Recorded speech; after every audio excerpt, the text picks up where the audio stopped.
څنګه چې تاسو ته پته ده زمونږ آر پی او صاحب جناب سجاد خان، دغسې زمونږ ډي پی او صاحب شفیع الله خان، او بیا زمونږ اس پی اپ خان خیل صاحب د دې ټولو د ویژن مطابق د هغو په نګرانۍ کې په هدایت باندې زمونږ ډي اس پي صاحب اعجاز خان د هغو صرف موږ ته د یو هدایت دی چې څونه په علاقه کې جرایم دي، څونه کریمینل خلک دي،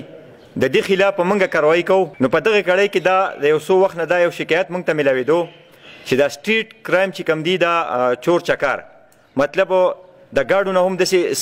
سکرینو داسې بې ځایه داسې خان نه پرېږدي، نور داسې د کورونو د دغه نه دا مزایل دا موټرې وباسي. نو په دغې باندې موږ یوه مقدمه درج کړه د دې کسانو خلاف، او په هغې کې بیا زموږ سره او ډبل آی صاحب، سی آی او صاحب، ایاز خان، موږ یو ټیم مقرر کړو زموږ اډیشنل سی چو صاحب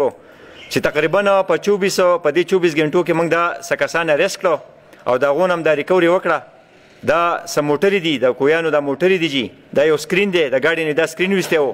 دا سیخان دي او یو 14 منه سیخ دی هغه په ګاډي کې دی چې هغه هم دي د شپې ویستی و د کور نه. نو دا دي په دې خپل دغه باندې دا چور چکار دا به یې کوو او دا موږ ریتار کړي دي، دا ستاسو د مخې ته دغه دي او دا سامان هم تاسو ته پروت دی. نو انشاءالله د دې اوس موږ مزید نور تفتیش هم کوو. اوسه پورې دا موږ انټروګیټ کړو او د دې موږ هسټري وکته. نو دا بېروزګاره دي، په دې کې زیات نشیان دي، منشیات کوي. نو د دغې وجې نه خو چې کله د نشې ته کې او ستا سره کار دی نه او پیسې د سره نه جو بیا د هغې دغه نتیجې چې بې ځایه کم شی پروت جو هغه پټوي.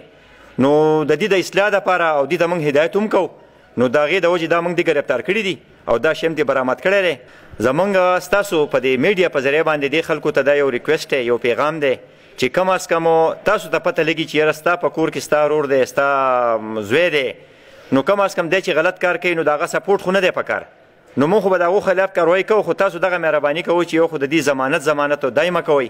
یو چې تاسو ته پته لګي چې یاره ته ورته څه نه شې ویلی، تا ته په کور کې اختلافات رغېږي نو موږ ته اطلاع راکوئ. خو د دې قسم له خلکو سپورټ څه قسم له سپورټ نه کوي، نو چې دوی د دې شي نه قلار شي نو دوی به کردار ادا کړي، په معاشره کې به یو ښه کردار ادا کړي. نو ستاسو په وساطت سره موږ بیا دې ته وایو چې د دې خلکو ضمانت نه کوي، کم از کم موږ چې جیل ته ولیږو نو چې ضمانت او دا منډې او دا سپورټ ولا نه کوي. د خوازخیلې په حدودو کې چې څومره منشیات فروش دي یا دا چور چکار دي د خپل کار نه قلار شي. که نه موږ خو ډیوټي کوو، موږ قلاریږو، نو د افسرانو دا حکم دی، د هغو هدایت دي.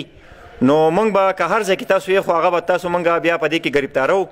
او جیل ته به هم لیږو، او که د جیل نه تاسو بیا هم راوځئ خو بیا به تاسو موږ ګرفتارو، قلاریږو به دننه. نو مهرباني وکړئ او ستاسو په وساطت سره ورسره بیا موږ وایو چې توبه طایب شئ، د دې خپلو مضمومو د دې چور چکارو د دې منشیاتو د دې نه قلار شئ.